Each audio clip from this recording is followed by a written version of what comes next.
Il y a tellement d'infos que je m'y perds. Je trouve que c'est difficile d'y voir clair quand même. Souvent, je trouve que tout est trop superficiel. Je pense qu'il y a trop d'infos et... C'est très angoissant. La première, J'ai besoin de repères.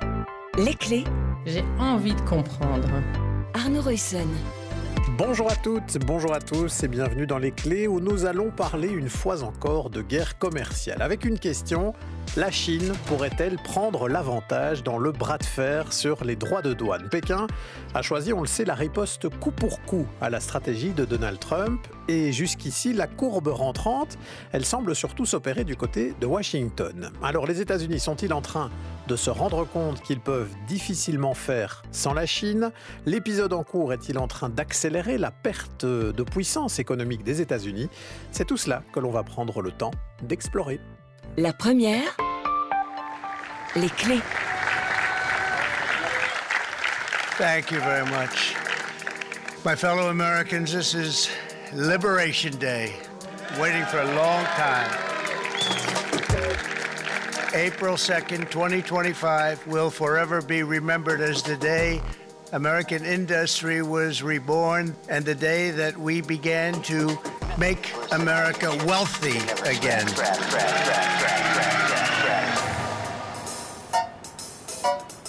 On allait donc voir ce qu'on allait voir.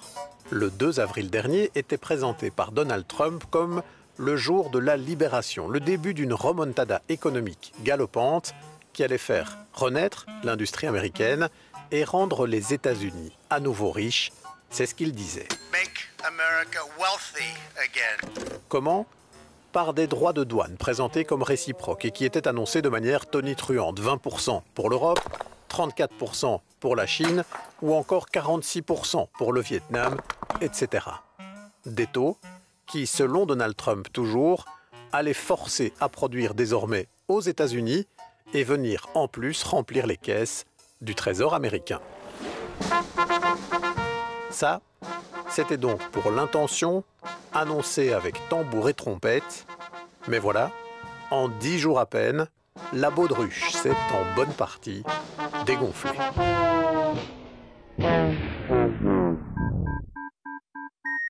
Il y a d'abord eu la chute des bourses du monde entier. Les bourses européennes ont donc ouvert en chute libre ce matin. The Dow is now falling and in the red at about 1,400 points this afternoon. L'anxiété se lit sur les visages. On est dans une phase de correction boursière qui s'approche d'un krach boursier, oui, tout à fait.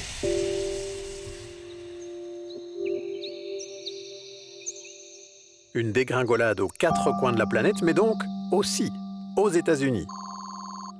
Or, on sait que les Américains placent beaucoup de leur économie en bourse. Plus de la moitié des ménages américains possèdent des actions.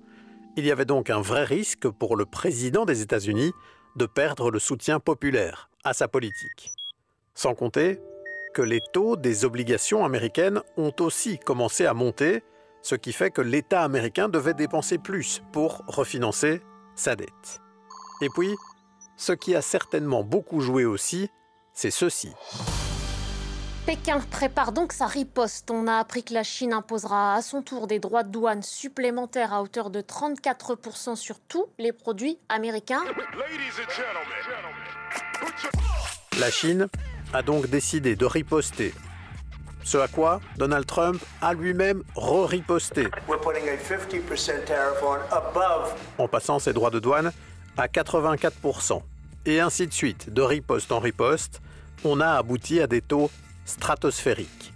Désormais, les États-Unis appliquent des droits de douane de 145% sur les produits chinois et Pékin perçoit, lui, 125% de droits de douane sur les produits qui arrivent des États-Unis sur son sol. Peu importe les menaces, la Chine est persuadée qu'elle n'est pas dépourvue de moyens de pression et elle est bien décidée à le jouer jusqu'au bout, jusqu'au bout, jusqu'au bout.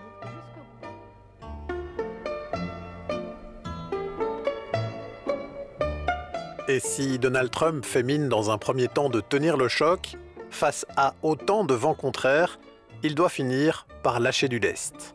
Le 9 avril, soit une semaine seulement après l'annonce de ses tarifs douaniers, il dégaine un message sur son réseau Truth Social où il précise ceci. Étant donné que plus de 75 pays ont appelé des représentants des États-Unis pour négocier une solution et parce que ces pays n'ont pas répliqué contre les États-Unis, j'ai autorisé une pause de 90 jours et un tarif réciproque substantiellement plus bas pendant cette période de 10% applicable immédiatement. Autrement dit, pour tout le monde, sauf pour la Chine, il rétropédale et remet les droits de douane à 10%. Immédiatement, les marchés remontent. Une bonne partie du monde pousse un soupir de soulagement, mais l'épisode est pourtant loin d'être terminé. Car selon les mots de Donald Trump, il s'agit juste d'un sursis de 3 mois. Parce que ce football panique américain va aussi laisser des traces pour l'économie mondiale. Et puis, parce qu'avec la Chine, le bras de fer continu, reste très musclé et pourrait faire mal à l'économie américaine qui consomme énormément de produits chinois. Signe de fébrilité, Donald Trump a d'ailleurs annoncé ces derniers jours des exceptions tarifaires pour les ordinateurs, les smartphones ou encore les microprocesseurs. Alors, les États-Unis sont-ils en train de se rendre compte qu'ils sont bien plus dépendants de la Chine qu'ils ne le voudraient ? La Chine est-elle en train de prendre l'avantage dans cette guerre commerciale ? C'est ce que nous allons prendre le temps d'explorer à présent. Et pour cela, on accueille Bernard Keppen. Bonjour. Merci d'être avec nous. Vous êtes chef économiste chez CBC. Alors, un petit commentaire tout d'abord sur ce rétropédalage de Donald Trump. On a entendu ces derniers jours Donald Trump et surtout son entourage dire que tout ce qui se passait là maintenant était tout à fait prévu, que c'était prévu qu'à un moment donné, on fasse marche arrière, qu'il fallait mettre la pression sur les autres pays, qu'on ne pouvait pas s'y prendre autrement. Pourtant, ça donne une grande impression d'improvisation, de football panique. À votre avis, à vous, c'était prévu comme ça ou bien c'est Donald Trump qui s'est pris les pieds dans le tapis ? Il s'est vraiment pris les pieds dans le tapis et je pense qu'il y a 3 raisons qui l'ont fait changer d'avis. La première, c'est qu'on a les patrons américains, en particulier le patron de la JP Morgan, qui a mis en garde sur des risques de récession de l'économie américaine, parce que la dégradation de l'économie va extrêmement vite. La deuxième raison, très clairement, c'était signalé au départ, c'est la tension sur les taux d'intérêt. Donc on a vu des investisseurs qui se sont retirés de la dette américaine, provoquant une tension sur les taux, alors que le modèle qu'avait prôné Trump était de dire que c'était une baisse des taux d'intérêt pour financer l'endettement américain. Et la troisième raison, on a les élections à mi-mandat en 2026 et il y a des républicains qui commencent à s'inquiéter évidemment du contexte économique qui va peser ou qui peserait sur ces résultats des élections. Donc tout ça n'était pas prévu et explique effectivement ce rétropédalage auquel on a assisté. Parce qu'il faut insister sur le fait que ces droits de douane, ils vont renchérir dans un premier temps la vie, la consommation aux États-Unis. C'est pas facile à faire digérer à une population. Et puis on l'invoquait aussi dans l'introduction, même les marchés boursiers, ils ont une influence importante sur l'épargne des Américains, puisque contrairement à ce qu'on connaît chez nous, là aux États-Unis, il y a beaucoup de gens en fait qui placent leurs économies en bourse. Parfois même, ils vont placer leurs économies en bourse et puis emprunter pour consommer, ce qu'on ne ferait a priori pas chez nous. Donc tout ça fait que pour les Américains, pour l'Américain moyen, entre guillemets, c'était pas facile cette période qui s'ouvrait. Non, c'est même pas... Enfin, on le voit bien d'ailleurs, il suffit de regarder l'indicateur de confiance des consommateurs qui a été publié vendredi après-midi par l'Université de Michigan. On a une chute de la confiance à des niveaux quand même qui sont un peu historiques, mais surtout, les anticipations d'évolution de l'inflation à 1 an et à 5 ans. À 1 an, on est à peu près à 6%, et à 5 ans, sur des niveaux qu'on n'a plus vus depuis 1991. Donc ça montre bien qu'effectivement, le consommateur américain perçoit bien le risque inflationniste de la hausse des droits de douane. D'accord, donc ça c'est pour les raisons qui, à l'intérieur de l'économie américaine, ont mis une pression de plus en plus forte pour Donald Trump, qui a fait qu'il a rétropédalé en partie. Par contre, il y a ce qui se joue avec la Chine, où là, effectivement, Donald Trump, pour le moment, ne retire pas ces droits de douane stratosphériques, et la Chine pas non plus en miroir. Est-ce que le fait qu'il y ait eu ce bras de fer avec la Chine, cette escalade des taux d'un côté et de l'autre, et que quelqu'un, au fond, résiste de manière forte à Donald Trump en disant « Moi, je ne veux pas rentrer dans votre jeu, je ne vais pas m'agenouiller pour négocier, ce que je veux, c'est aller jusqu'au bout de la bataille », est-ce que ça a aussi joué dans tout ce qui vient de se passer là ? Alors probablement que ça n'a pas joué directement, mais indirectement en partie. Une des raisons probablement, c'est qu'ils n'attendaient pas une réaction aussi brutale, aussi ferme de la part de la Chine. Et là, c'est une sous-estimation effectivement du changement que la Chine a mis en place et de la volonté des autorités qui ont déjà anticipé un peu ce qui s'était passé, et ce qui n'avait pas été le cas lors du premier mandat de Trump. Et donc le contexte pour la Chine a fondamentalement changé, et je pense qu'ils ne s'attendaient absolument pas à avoir une réaction aussi brutale de la part de la Chine. Et cette réaction brutale, elle a joué justement sur tout le contexte que vous venez d'expliquer juste avant. C'est aussi parce que la Chine a réagi de manière très brutale que les marchés ont plongé encore davantage. Si les produits chinois deviennent à ce point chers, ça va encore plus peser sur l'inflation aux États-Unis. Donc le fait que cette course à l'échalote se passe comme elle se passe a eu des répercussions aussi sur l'économie américaine. Ah ben, bien sûr, parce qu'à un moment donné, les Chinois, ils ont dit à 100%, on a commencé à rire. C'est ça. Parce qu'à 100%, ça veut dire que là, il n'y a plus aucun produit chinois qui peut aller sur le marché américain. Et donc, comment les Américains vont faire sans les produits chinois? Et on a bien vu d'ailleurs le deuxième rétropédalage sur les smartphones, sur les ordinateurs, parce que là, pour les Américains, c'est une catastrophe de ne plus avoir accès à ce qui est pour eux quelque part à la base. Donc finalement, dans cette logique et dans cette bataille, les Chinois ont déjà gagné une première manche. Parce que Donald Trump a dû décider de retirer des droits de douane sur certains voilà, produits. Exactement. Alors il a beau nous dire qu'il va en remettre, mais on sent bien qu'effectivement, là, il touche à l'élément essentiel. Et demain, comment les Américains vont s'habiller, en sachant que la majorité des vêtements, des chaussures, ça vient de Chine. Et donc là, aujourd'hui, les Chinois, ils sont un peu en train de rire en disant les Américains vont avoir des problèmes, et c'est pas demain qu'ils vont pouvoir trouver un autre fournisseur.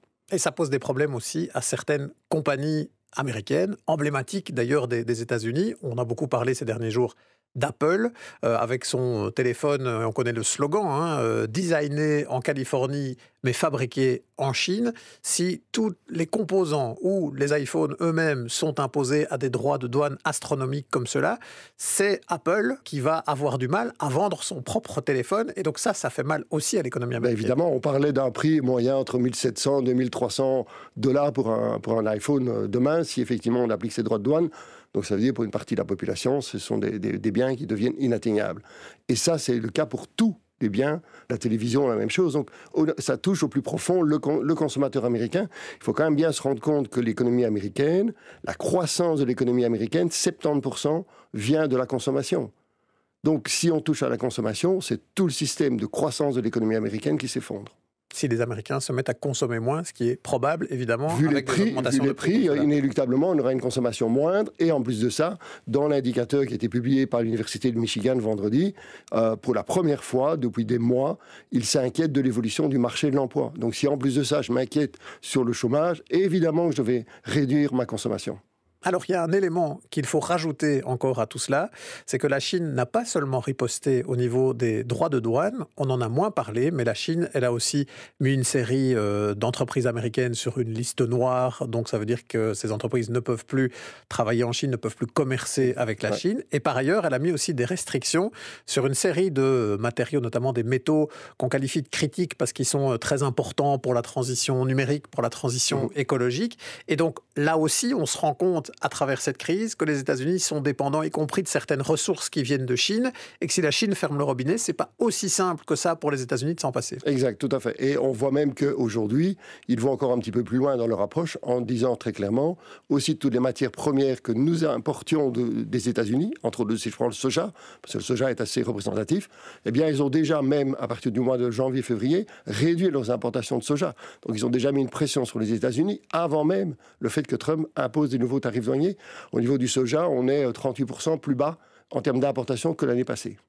Donc on peut imaginer quand même que toutes ces mesures de riposte très fortes de la part de la Chine, non seulement ont pesé sur le contexte qui a fait que d'un point de vue économique, Donald Trump s'est dit qu'il ne pouvait pas continuer comme ça, mais quelque part, ont aussi fait que Donald Trump a dû lâcher du lest pour les autres pays, parce que mener ce combat-là de manière aussi virulente avec la Chine, tout en menant le combat qu'il menait avec tous ses autres partenaires commerciaux, ça, c'était intenable. Donc, quelque part, pour l'Europe ou pour d'autres pays, il faudrait presque dire merci la Chine, parce que le fait qu'elle a poussé le jeu aussi loin fait que ça a lâché du lest pour les autres. Oui, et on pourrait même encore aller un petit peu plus loin, si on revient sur cette évolution des taux d'intérêt. Pourquoi les taux d'intérêt ont augmenté aux États-Unis, les taux long terme? Le deuxième plus grand détenteur de dette américaine, c'est la Chine. Ils ont à peu près 780 milliards de dettes en portefeuille. s'ils commencent à vendre de la dette américaine, et on subodore qu'ils en ont vendu, et qu'ils ont donc provoqué cette tension sur les taux, c'est aussi une façon de mettre de la pression sur Trump. Et donc oui, effectivement, les autres pays peuvent dire quelque part merci à la Chine. Maintenant, en 3 mois, négocier avec 75 pays des accords, ça semble totalement irréaliste de nouveau. Et puis, faisons attention quand même au rétropédalage qui pourrait refaire dans l'autre sens pour réimposer des nouveaux droits de douane par rapport à certains pays. Donc, il y a une petite victoire, mais qui est très, très, très fragile. Alors, on va s'intéresser maintenant à ce qui se joue en Chine même, comment on voit ce qui est en train de se passer là, ce bras de fer donc entre Pékin et Washington. On va analyser ça avec Thierry Kellner, qui est professeur à l'ULB, spécialiste des relations internationales. C'est Sarah Pousset qui l'a appelé pour nous, pour voir comment on voyait ce dossier du point de vue chinois.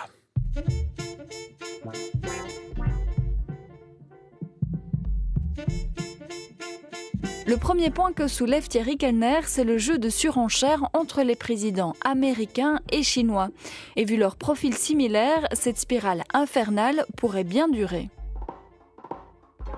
On a quand même affaire à un régime politique qui est autoritaire, avec cette image de Xi Jinping qui se présente comme un homme fort, en fait. Donc, quelque part, il considère qu'il est un petit peu obligé de répondre à cette politique de Donald Trump pour ne pas se montrer faible, en fait. Il y a une question, je dirais, d'image de la part du président, il y a une question nationaliste aussi. La Chine considère qu'elle est sur un pied d'égalité avec les États-Unis et qu'elle n'a pas à se plier au desiderata de M. Trump, en fait. Et donc, ils sont un petit peu coincés de ce point de vue-là, aussi bien Xi Jinping que Donald Trump, dans l'image qu'ils se font d'eux-mêmes, donc des hommes forts face auxquels, évidemment, il faut plier, c'est leur volonté, quelque part, qui doit s'imposer. Or, ici, on a un peu les deux mêmes modèles qui s'affrontent, en fait, de ce point de vue-là. Et c'est pour ça que je pense qu'il y a une réponse, quelque part, du berger à la bergère. Chaque fois que Donald Trump augmente le droit de douane, la Chine va répliquer tout autant, même si on sait bien que, sur le fond, ça ne touchera pas les deux économies de la même manière, en fait. C'est vrai que pour l'économie chinoise, qui repose majoritairement sur les exportations, ces droits de douane sont une très mauvaise nouvelle. Le pays a pourtant tenté d'inverser ce modèle économique en subsidiant davantage la consommation intérieure. Les autorités ont pris un certain nombre de mesures ces derniers temps. Donc à partir de cet été, on voit bien qu'il y a des mesures qui ont été décidées pour essayer donc de stimuler la consommation. Beaucoup d'économistes jugent que jusqu'ici, en tout cas, c'était relativement insuffisant. On va voir s'il y a des efforts supplémentaires qui vont être faits donc de la part des autorités centrales, évidemment, redonner de l'air aux collectivités locales, donner un peu plus de sécurité, je dirais, aux consommateurs sous forme de subventions ou bien des choses comme ça pour qu'ils dépensent plus, en fait. Mais pour l'instant, ce n'est pas encore suffisant. La Chine dispose d'une surcapacité de production qu'elle écoulait jusqu'à présent principalement aux États-Unis et dans l'Union européenne. Cette guerre commerciale arrive donc vraiment au mauvais moment, comme le précise Thierry Kellner.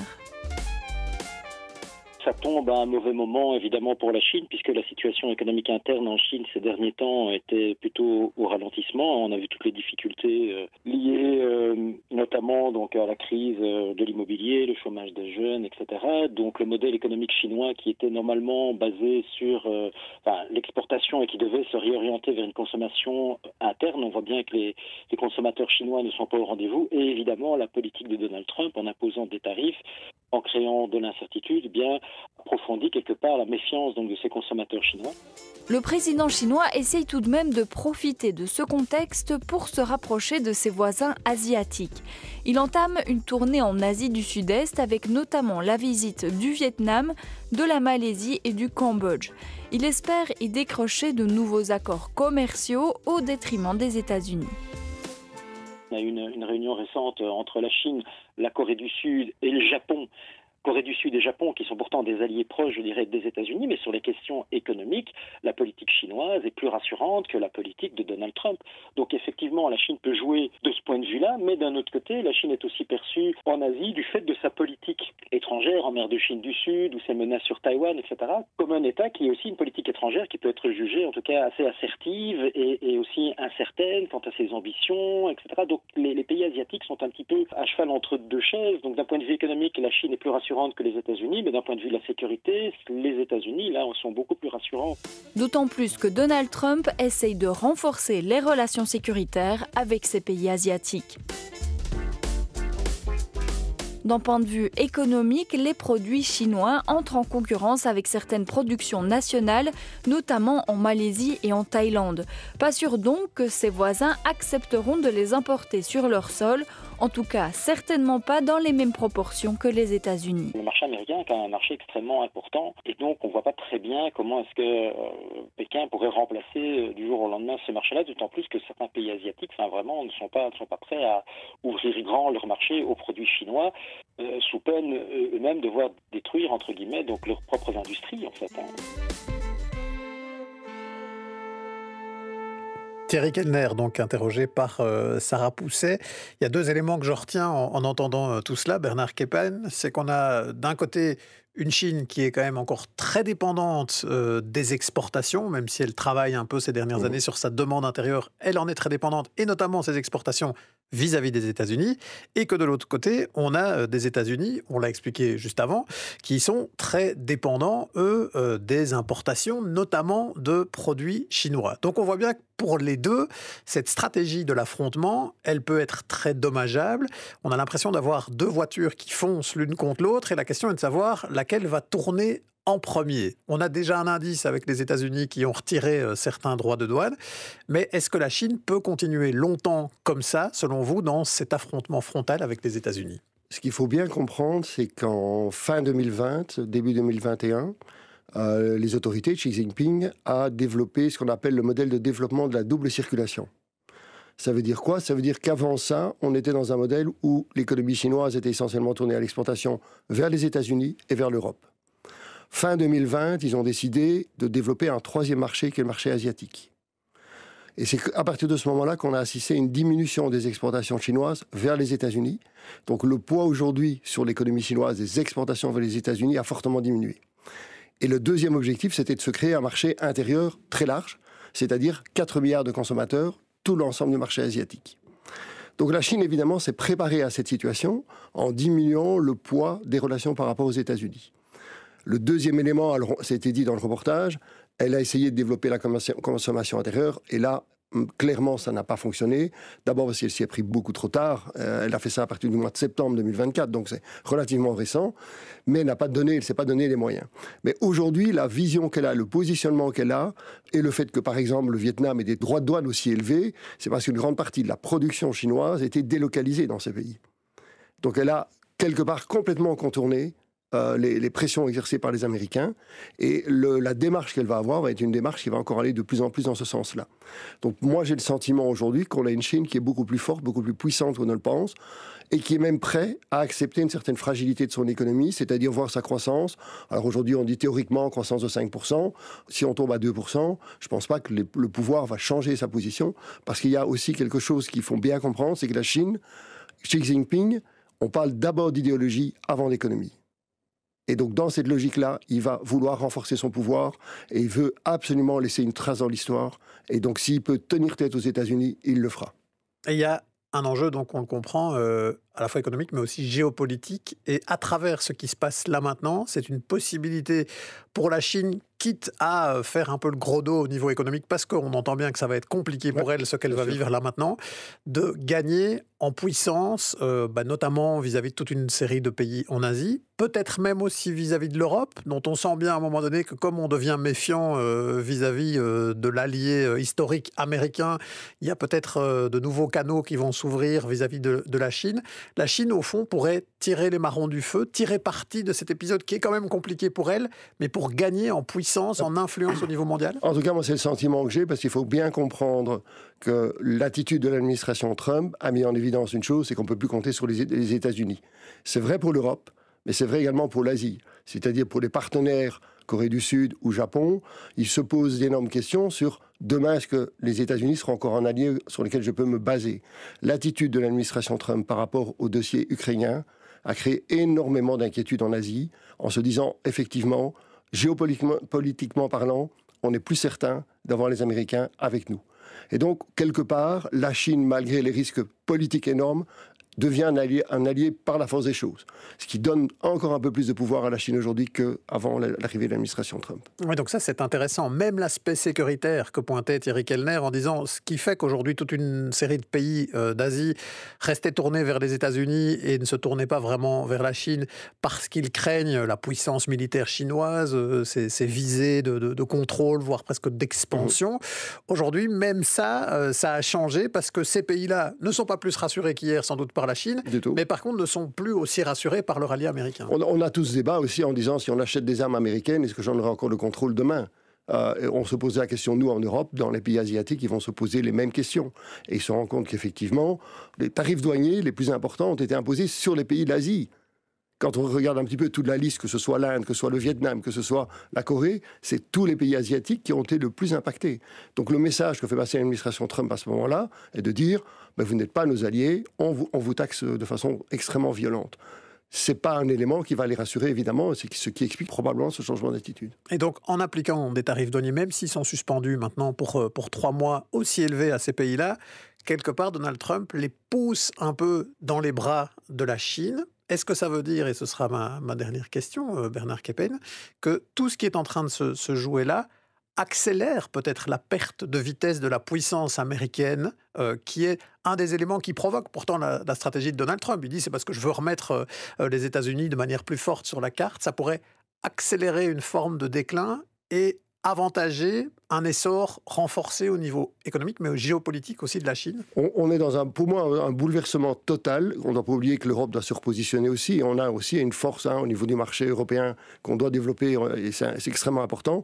Mais effectivement, on est à un bouleversement géopolitique fondamental pour les années futures.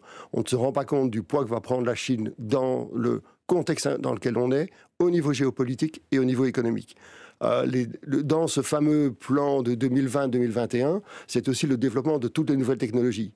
Donc, c'est arrivé avec DeepSeek, c'est pas une surprise au niveau des économistes. On savait qu'effectivement, ils travaillaient, ils y avaient mis les moyens, et que donc ce changement-là, on va le ressentir aussi au niveau économique. Donc oui, aujourd'hui, l'administration Trump est en train de bouleverser le monde, et ne seront probablement pas les gagnants.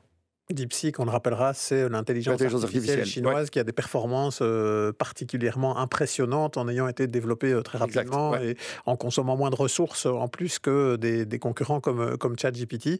Et l'Europe, alors, en un mot, au milieu de tout ça, qu'est-ce qu'elle doit faire à votre avis, Bernard Keppen ? L'Europe, elle doit remettre en avant ses points forts. Ses points forts, c'est d'abord ses valeurs démocratiques. C'est pour moi l'élément essentiel. Et puis, on doit se réindustrialiser. On doit défendre notre marché intérieur. On doit se protéger, parce qu'on a un risque des produits chinois qui pourraient arriver, même si la Chine a dit qu'il ne le ferait pas, mais on va pas arrêter d'être naïf au niveau européen. Donc il faut absolument que l'Europe se développe dans les années futures. Il faut reprendre le rapport de Mario Draghi. Tout est là, il suffit d'en mettre les moyens et on a les moyens de le faire.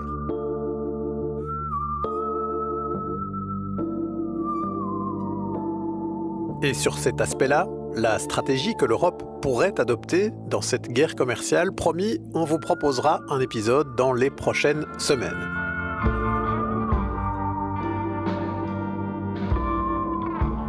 En attendant, merci à Bernard Keppen et Thierry Kellner pour leur précieux éclairage. À la réalisation sonore de cet épisode, il y avait Guillaume de Smet. À la préparation, Sarah Pousset et Arnaud Ruyssen. Je vous rappelle que tous les épisodes de ce podcast se trouvent sur Ovio. Les plus récents sont aussi sur toutes vos plateformes de téléchargement. N'hésitez pas, bien sûr, à partager et à faire connaître ces émissions autour de vous.